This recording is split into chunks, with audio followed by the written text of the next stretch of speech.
Welcome to Lavanya's life style. Friends, ఈరోజు వీడియోలో మనం దసరా నవరాత్రి పూజా విధానం గురించి చాలా చక్కగా ఈ వీడియోలో తెలుసుకుందామండి. ఇదివరకు నేను నవరాత్రి పూజా విధానాలు మొదటి రోజు అమ్మవారి పూజా విధానం, అలంకారం, నైవేద్యం దగ్గర నుంచి చివరి దాకా అంటే 10వ రోజు అమ్మవారి పూజా విధానం, నైవేద్యం అవన్నీ కూడా నేను వీడియోస్ చేయడం జరిగిందండి. అలాగే ఒక జనరల్గా కూడా ఒక వీడియో చేశానండి. దసరా నవరాత్రి రోజు కలశ స్థాపన ఎలా చేయాలి, 9 రోజుల పూజా విధానం అనేది ఒక సెపరేట్ వీడియో కూడా చేశానండి.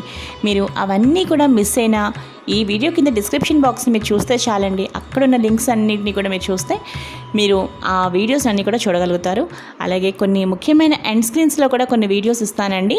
అట్ల తద్ది పూజా విధానం, దీపావళి లక్ష్మీ పూజా విధానం, ఇలాంటి మంచి వీడియోస్ని ఎండ్ స్క్రీన్స్లో ఇస్తాను. సజెస్టెడ్ కార్డ్స్లో కూడా చూసి బెస్ట్ వీడియోస్ని ఇస్తాను. మీరు తప్పకుండా అవన్నీ చూడండి. అలాగే మీరు ఇప్పటిదాకా లావణ్యాస్ లైఫ్ స్టైల్ ఛానల్ని సబ్స్క్రైబ్ చేసుకుని ఉండకపోతే తప్పకుండా సబ్స్క్రైబ్ చేసుకోండి. అలాగే ఎందుకు నేను ఇన్నిసార్లు ఈ వీడియోస్ గురించి చెప్తున్నాను అంటేనండి, ఇప్పుడే నా ఛానల్ని చూసే వాళ్ళు ఉన్నారనుకోండి, వాళ్ళకి ఇదంతా కూడా కొంచెం కొత్తగా ఉంటుంది కదా. నన్ను ఫాలో అయ్యే వాళ్ళకి చాలా బాగా తెలుస్తుందండి. సో మరి కొత్తగా ఫాలో అయ్యే వాళ్ళకి చిన్న ఇన్ఫర్మేషన్లా ఉండాలనే ఉద్దేశంతో ఇదంతా చెప్పానండి. ఇక ఈరోజు మనం వీడియోలోకి వెళ్ళిపోదామండి, పదండి. దసరా నవరాత్రి పూజా విధానం. ఆశ్వీజ మాసంలో శుద్ధ పాడ్యమిలో నవరాత్రుల కలశ స్థాపన చేయాలి. ఇది 9 రోజులు చేసే ఒక చక్కని పూజా కార్యక్రమం. అందుకనే దేవీ నవరాత్రులు అని పిలుస్తారు. పూజా మందిరంలో కలశ స్థాపన చేయుటకు వేదికను తయారు చేసుకోవాలి. గోమయంతో అనగా ఆవు పేడతో నలుచదరంలా అలికి పసుపు కుంకుమలతో అలంకరించాలి. పూజా సామాగ్రితో పాటు పంచ పల్లవాలు అనగా 5 రకాల లేత చిగుళ్ళు కలిగిన చెట్టు కొమ్మలు, దూర్వాంకురములు అనగా గరిక పోచలు తయారుగా ఉంచుకోవాలి. ఇక అమ్మవారి పూజా విధానం. ఆ తరువాత తెల్లవారుజామునే లేచి అభ్యంగన స్నానం చేసి అనగా తలస్నానం చేసి నుదుట చక్కగా కుంకుమ ధరించి పట్టు వస్త్రం కట్టుకుని చేతికి పవిత్రం ధరించి పూజకు ఏర్పాటు చేసిన వేదిక వద్ద ఆసనంపై చక్కటి పట్టు వస్త్రం కానీ ఎర్రని పట్టుపంచె కానీ ఆసనంపై వేయాలి. లేనివారు పీట మీద తూర్పు ముఖంగా కానీ ఉత్తర ముఖంగా కానీ కూర్చుండవలను. ముమ్మారు ఆచమనం చేసి ఓంకారంతో గురువును అనగా పరమాత్మను ప్రార్థించి 10 నిమిషములు ధ్యానించి గాయత్రీ మంత్రం జపించిన తరువాత మహాసంకల్పం చెప్పవలెను. గృహస్థు అయిన వారు భార్యతో సహా సంకల్పం చెప్పవలెను. ముందుగా విఘ్నేశ్వర పూజ జరిపి స్వస్తి పుణ్యాహములు చెప్పవలెను. ఆ తరువాత బ్రాహ్మణులకు దక్షిణనిచ్చి 9 రోజులు కానీ లేదా 7 రోజులు కానీ లేదా 3 రోజులు కానీ లేదా ఒక్క రాత్రి కానీ దీక్ష కానీ సత్యానుసారంగా దీక్ష చేయవలెను. పూజా కాలంలో రోజుకి ఒకసారి భుజించి ఏకభుక్తం వ్రతం చేయవలెను.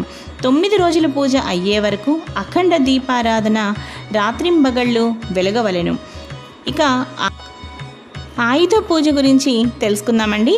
పూర్వకాలము రాజులకు ఈ నవమి నాడు తమ ఆయుధములను పూజించు పద్ధతియే నేటికి ఆయుధ పూజగా చేయబడుతున్నది.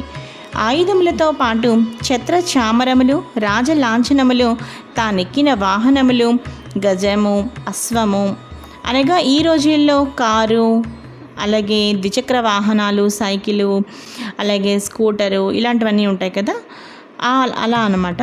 వాహనములను లేదా తాను పనిచేయు యంత్రములను చక్కగా పూజించవలను.